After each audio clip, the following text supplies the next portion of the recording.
Hi guys, welcome to our YouTube channel Bong views. আমি শিলাজিৎ। আমি সুদীপ্তা। আপনারা যারা এখনো পর্যন্ত আমাদের চ্যানেলটা সাবস্ক্রাইব করেনি তারা প্লিজ এক্ষুনি আমাদের চ্যানেলটা সাবস্ক্রাইব করে নেবেন আর নোটিফিকেশন বেল অন করে নেবেন পরবর্তী ভিডিওগুলোর জন্য নোটিফিকেশন পেতে। আর যারা আমাদের চ্যানেলটা সাবস্ক্রাইব করেছেন তাদেরকে অসংখ্য ধন্যবাদ। আর যারা ফেসবুক পেজে দেখছেন তারা অবশ্যই পেজটাকে ফলো করে যাবেন আর পছন্দ হলে অবশ্যই ভিডিওগুলোকে লাইকও করবেন। আজকে নিয়ে চলে এসেছি আমরা অপর একটি ইনফরমেটিভ ভিডিও।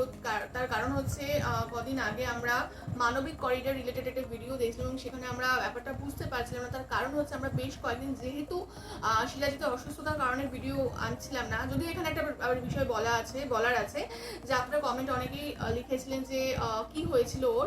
তো ওর অ্যাকচুয়ালি টাইফয়েড হয়েছিল এবং যেটা খুব মানে বাড়াবাড়ি আর কি রকম পর্যায়ে চলে গেছিল, যার জন্য ওকে হসপিটালাইজড হতে হয় শেষ পর্যন্ত। তো যাই হোক, এই সমস্ত কারণেই আমরা ভিডিও আনতে পারি এবং তখন বাংলাদেশে অনেক কিছু ঘটে গেছে, সেই সম্বন্ধে আমাদের সেরকম কোনো ইনফরমেশন ছিল না। তার মধ্যে সেরকমই একটা হচ্ছে এই মানবিক করিডর। তো সেই জন্যই আরো অ্যাকচুয়ালি ভিডিওটা নিয়েছে, কারণ অনেক আগের দিনও আমরা বলছিলাম যে এই বিষয়টা কি আমরা বুঝতে পারছি না, না হলে আমরা কিভাবে বা আমাদের ওপিনিয়ন আপনাদের কাছে দেব। তো যাই হোক, সেই জন্যই আর কি নিয়ে আসা। ভিডিও টাইটেল হচ্ছে মানবিক করিডর কি, এতে বাংলাদেশের কি ঝুঁকি, এবং চ্যানেল নেম হচ্ছে প্রথম আলো। তো প্রথম আলো খুব একটা অথেন্টিক চ্যানেল, সেই জন্য তার চ্যানেল থেকে আমরা ভিডিওটা নিয়ে এসেছি। তো চলুন দেখে নিই হচ্ছে ভিডিওটা। আর ভিডিওটা যদি কপিরাইট ক্লেমের জন্য ব্লক হয়ে যায় তাহলে সম্পূর্ণ ভিডিওটা আপনারা আমাদের ফেসবুক পেজ বা ইনস্টাগ্রাম পেজে পেয়ে যাবেন। আর ফেসবুক বা ইনস্টাগ্রাম পেজের লিঙ্ক আপনারা আমাদের ডেসক্রিপশন বক্স বা ফার্স্ট পিন কমেন্ট থেকে পেয়ে যাবেন। তাহলে চলুন সবাই মিলে ভিডিও দেখা শুরু করুন। মানবিক করিডোর সাম্প্রতিক সময়ের আলোচিত প্রসঙ্গ, কিন্তু এটি বলতে ঠিক কি বোঝানো হয়, এর অর্থ কি, কেন এটি আলোচনায় এলো?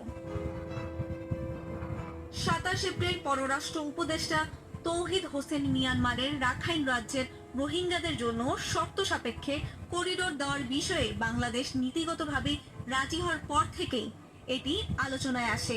এটি নিয়ে সাধারণ মানুষের মাঝে তৈরি হয় কৌতূহল, শুরু হয় বিতর্ক। কিন্তু কেন এই করিডোরের নাম মানবিক করিডোর? এটি দেওয়া হলে বাংলাদেশের জন্য কি ঝুঁকি তৈরি হবে? শরণার্থীদের নিয়ে কাজ করা নরওয়েজিয়ান রিফিউজি কাউন্সিল বলছে, মানবিক করিডোর মূলত একটি নির্দিষ্ট ভৌগোলিক অঞ্চলে নির্দিষ্ট সময়ের জন্য নিরাপদ প্যাসেজ বা চলাচলের পথ, যা নিয়ে সংঘর্ষরত পক্ষগুলোর মধ্যে চুক্তি হয়। এই করিডোর নাগরিকদের যাতায়াত, মানবিক সহায়তা দিতে বা আহত, অসুস্থ বা মৃত মানুষদের সরিয়ে নিতে সহায়ক হতে পারে। এর অর্থ, মানবিক করিডোর একটি নির্দিষ্ট এলাকায় খাবার, চিকিৎসা সহায়তা সহ অন্য জরুরি সামগ্রী পরিবহনের সুযোগ তৈরি করে। জাতিসংঘের মানবিক করিডোরের এ প্রস্তাব পাশ হয় 1990 সালে। কিন্তু বাংলাদেশে মানবিক করিডোর নিয়ে কেন এত আলোচনা? 27 এপ্রিল মানবিক করিডোরের বিষয়টি সামনে এলে প্রধান উপদেষ্টার প্রেস সচিব শফিকুল আলম ফেসবুকে লিখেছেন, রাখাইন রাজ্যে যদি জাতিসংঘের নেতৃত্বে মানবিক সাহায্য দেওয়া হয় তাহলে বাংলাদেশ লজিস্টিক সাপোর্ট দিতে রাজি হবে। এটা বাংলাদেশের অবস্থান।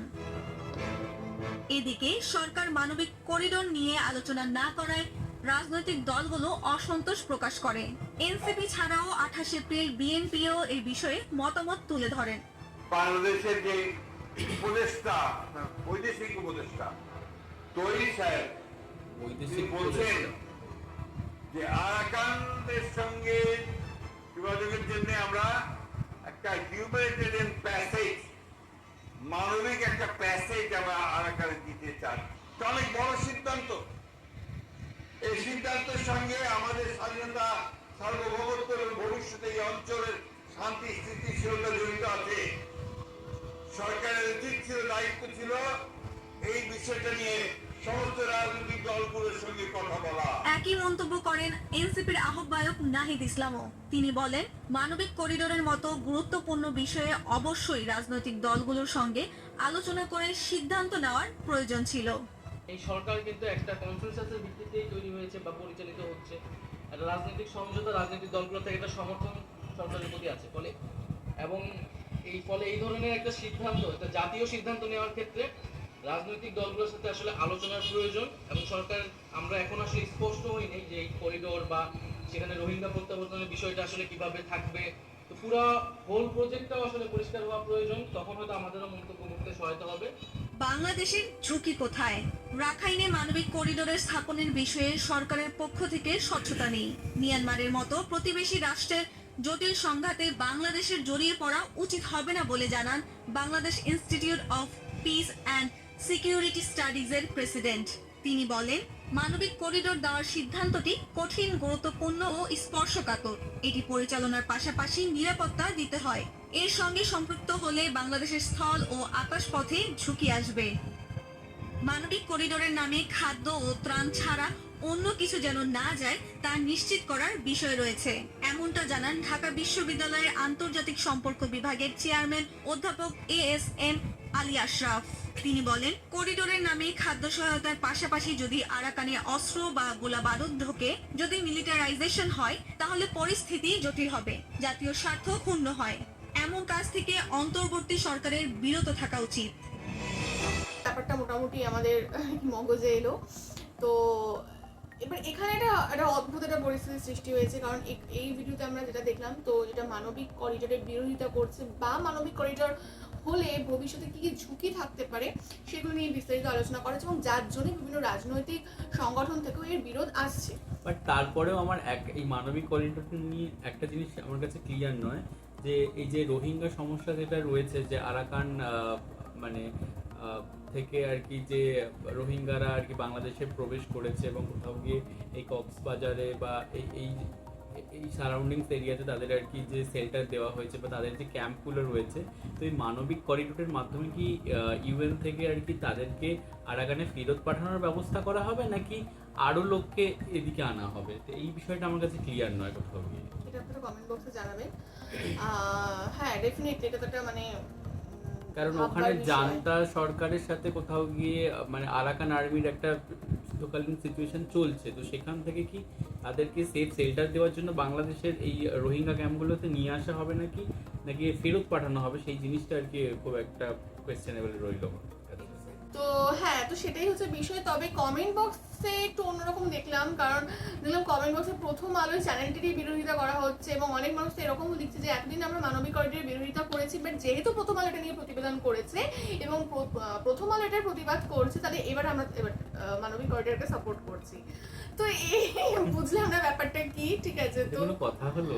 হ্যাঁ, মানে তারা আই থিঙ্ক ভারতের দালাল প্রথম আলোকে কোথাও গিয়ে ঘোষণা করছে, এবং তার মানে যেটা বলছে তার উল্টোটা আমাদের করতে হবে, এটাই নাকি মানে বাংলাদেশের প্রথম জন্য আলো ভালো। নিউজ করার জন্য পুরো সিনারিওটা চেঞ্জ হয়ে যাচ্ছে। চেঞ্জ হয়েছে, কারণ প্রথম আলো বলছে মানে তার মানে এটা আমাদের দেশের জন্য, মানে তারা যেটা বলছে তার উল্টোটাই ভালো। আচ্ছা, তাহলে বিএনপি বা এই নাহিদ ইসলাম যে কথাগুলো বলছে সেইগুলো সেটা আপনারাই বলতে পারবেন। তো এই জন্য এখানে আমাদের পার্সোনাল কিছু মতামত নেই, কারণ প্রথম কথা যেমন শিলাজিৎ বললো, সেটা আপনাদের কাছে জিজ্ঞাসা। না, আরেকটা জিনিসও রয়েছে, যে মানবিক করিডোর মাধ্যমে এইখানে যেটা ভিডিও বলা হলো যে চিকিৎসা সরঞ্জাম বা তাদেরকে খাদ্য বা এই সমস্ত জিনিস পৌঁছে দেওয়া, বা কেউ মারা গেলে তাদের আর কি মানে সেই করিডোর দেওয়ার মাধ্যমে আর কি সেই কবরস্থানে নিয়ে যাওয়া বা এই সমস্ত জিনিসগুলো আমরা দেখলাম। বাট এই মানবিক করিডোর হলে একটা নিরাপত্তার একটা বিষয় রয়ে যায়, কারণ এটা কিন্তু বাংলাদেশকে বহন করতে হবে, এবং বাংলাদেশ যেহেতু একটা রোহিঙ্গাদের আশ্রয় দিয়ে একটা এক্সট্রা বার্ডেন আর কি কোথাও গিয়ে বছরের পর বছর বাংলাদেশের যে বাংলাদেশি নাগরিক রয়েছে তাদের ট্যাক্সের পয়সা দিয়ে এই বার্ডেনটাকে ডিল করছে কোথাও গিয়ে। তো আবার যদি তাদেরকে কোথাও গিয়ে যদি এরকম আর কি দিতে হয়, মানে নিরাপত্তা দিতে হয়, তো সেক্ষেত্রে এটা এক্সট্রা বার্ডেন হিসাবে খরচ কিন্তু বাংলাদেশিদেরই ওপরে চাপবে। এবং শুধুমাত্র এই মানবিক করিডোরের মাধ্যমে শুধুমাত্র এইটুকু জিনিস হবে না, হয়তো বেআইনি অস্ত্র পাচার হতে পারে, তারপরে মাদক জাতীয় দ্রব্য পাচার হতে পারে, এইগুলো কিন্তু রয়ে যাচ্ছে। তো এইগুলো কে ঠেকাবে? একদমই। তো আপনারা এগুলো নিয়ে কমেন্ট বক্সে অবশ্যই জানাবেন আপনাদের কি পার্সোনাল ওপিনিয়ন রয়েছে, একটু মানে ব্যাখ্যামূলক হলে ভালো হয়, তাহলে আমাদেরও বুঝতে সুবিধা হয় পয়েন্ট বাই পয়েন্ট। আর আমাদের ভিডিও যদি ভালো লাগে থাকে অবশ্যই লাইক করবেন এবং চ্যানেলকে সাবস্ক্রাইব করে যাবেন। আর সাবস্ক্রাইব বাটনের পাশে জয়েন বাটন পেয়ে যাবেন, সেখানে কিছু ফেসিলিটিস দেওয়া থাকে, চাইলে আপনারা চেক করতে পারেন। আর আমাদের যে ফেসবুক আর ইনস্টাগ্রাম পেজ রয়েছে আমাদের চ্যানেলে, সেখানে আপনারা ফলো করতে ভুলবেন না, লিঙ্ক ডিসক্রিপশন বক্সে পেয়ে যাবেন। আর আমাদের চ্যানেলের যে ফেসবুক গ্রুপটা রয়েছে সেখানে আপনারা জয়েন করে আপনারা আপনাদের মনের মতো সমস্ত কিছু পোস্ট করতে পারেন, তার লিঙ্ক ডিসক্রিপশন বক্সে দেওয়া রয়েছে। আর আপনারা যদি আমাদের পার্সোনালি পছন্দ করে থাকেন আমাকে শিলাজিৎ সুদীপ্তা হিসাবে, তাহলে আমাদের পার্সোনাল ফেসবুক আর ইনস্টাগ্রাম সাইটেও ফলো করতে পারেন। লিঙ্ক ডেসক্রিপশন বক্সে পেয়ে যাবেন। দেখা হচ্ছে পরবর্তী ভিডিওতে, আজ এ পর্যন্তই, টাটা। নমস্কার।